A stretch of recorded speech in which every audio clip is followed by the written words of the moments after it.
जगन्नाथ सांग मैंने अंधार उठी मु मो कम सारी चलली मो पुओ को डाकियापाई कहीं तार ट्यूशन किंतु ताको उठापी आदौ इच्छा न था कहीं बहुत ठंडा लगुए तापर भी सी उठिला तापर कौन कलिला मु जाकि निपा लुपी कली टे घर द्वार चुली कहीं काली मार्गशीर मास शेष गुरुवार तो तापर टे स्वामी की एनर्जी देदेनी आ स्वामी आनी देसी माछ ताकू टिके भाजी बापू पुओ को पखाल खायापाई देदेनी तापर मु तरकारी करने बसीगली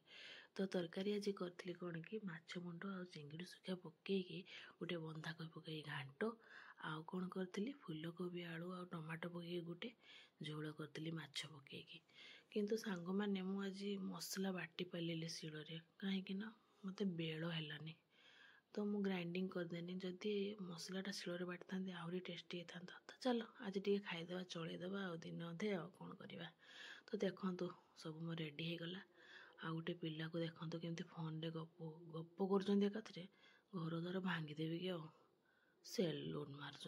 कौन करू ए पागल पिला को तो छुआ मैंने केमती झुंटी पकई दौरान देखु